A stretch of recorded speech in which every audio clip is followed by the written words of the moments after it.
Legends, we've seen the most so far, I think, at least in action, of your character. Yeah, probably. On a certain level, does that kind of lead him to take on a sort of action leadership role amongst the team?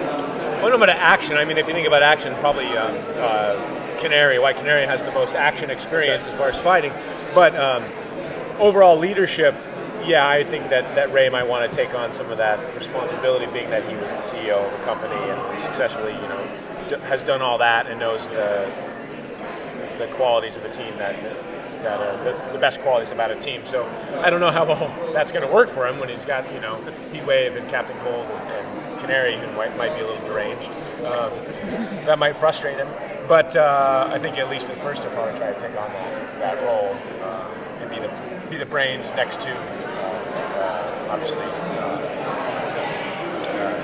Dr. Stein, thank you. Long day.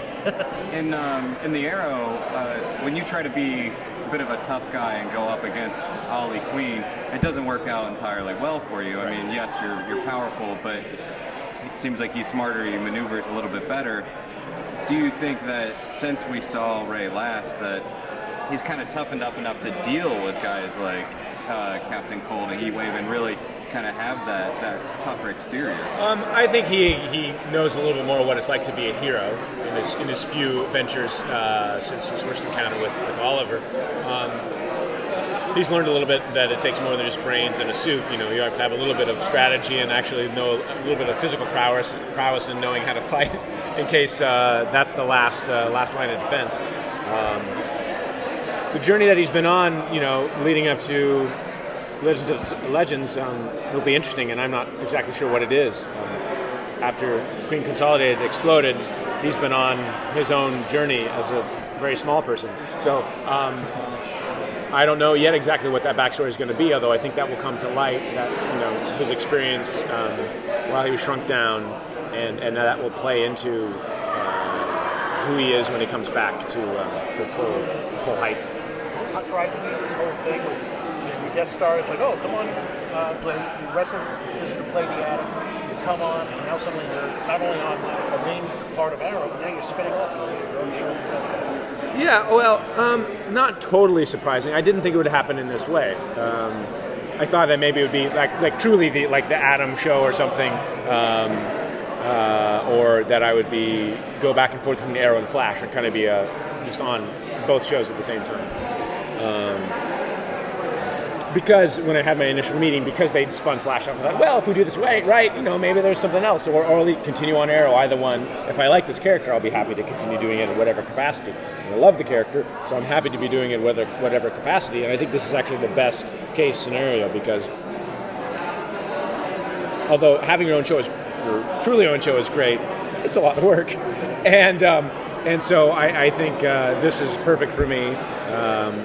Share the screen with a lot of other very talented people.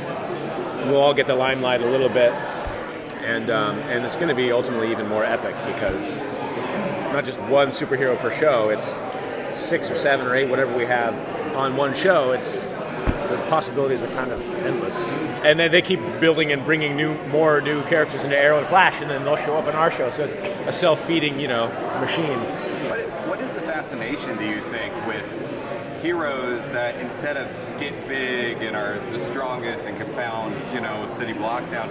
What is the fascination with heroes that can shrink down to microscopic size or ant size or whatever? Why do we love that? What is this fascination there? I don't know. It's just something we haven't really seen before. With obviously Ant-Man, and I don't know that bringing Adam onto CW was in response to that in any way or not, or just happy coincidence in one way to have two of these characters kind of coming to light at the same time. But it's just something, it's unique, and it's something that we really haven't seen before. I mean, we're going to do all kinds of fun things with the shape-changing thing and how a fight goes and how Ray can change the course of battle, as the season and the years progress. So just something different and more unique, and I'm sure there's like metaphorical aspects to it as well. You don't have to be big to take the guy down, and David versus Goliath and all those things. I like that. How does the filming of the shrinking sequences work for you? Are you just in a green screen room, or Well, we've only done it once, and essentially, if I recall, they just kept moving the camera back and changing the lens and moving it higher and higher. And then I just looked up, changed my face a little bit, and then I looked smaller, and they did something, computers. But for me, that was all it was. It was like, okay, step out, change the lens, step back in, shoot this way, step back out, do that. I would imagine mostly from now on it's going to be, I did a body scan, head scan, and so it'll be CG, a lot of it.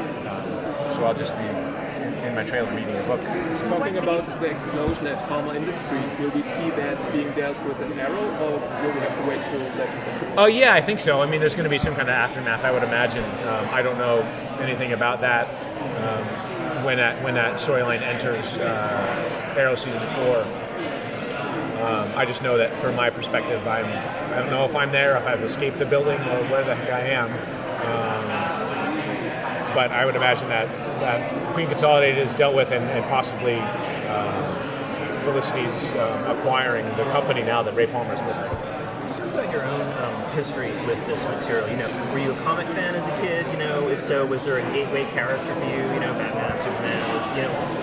I wasn't actually a comic book fan. I wasn't around them. I wasn't exposed to comics. My parents didn't.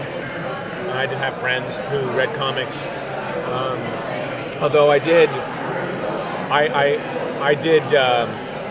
collected a couple Archie comics, and then I spun into like the Archie version of the Teenage Mutant Ninja Turtles. So like the tame version of the Teenage Mutant Ninja Turtles. And I collected probably 20 of those and had fun. That was my comic book collecting phase. But I collected, I definitely liked collecting. I collected football cards mostly as a kid, and then but my geekdom went to fantasy novels and fantasy video games and things like that. Robert Jordan and Terry Goodkind, Terry Brooks. These authors kind of was where my fascination with. And just to follow up on that, when in doing Superman, did you develop kind of appreciation for the DC universe? Was there something that you kind of discovered about that universe that that you see carrying forth in this? Yeah, I mean, in a way, I definitely was a big Superman fan from the movies, from Chris's movies, and that was my love for Superman grew out of Superman the movie and the second film mostly. But I think there's the nature of DC Comics seems to be a little bit more inherently not good, but a brighter, shinier, more optimistic view about life. Batman kind of is a little bit different, but that's what always appealed to me. That's essential. That's the core of Superman for me, and that's the core character for DC. And so I feel like he drives what DC is, and that's what I want from my heroes. That's what I want from Superman. And so I don't know if I'm just projecting that, but that's what I see when viewing DC properties versus Marvel properties. They all have their own, positives.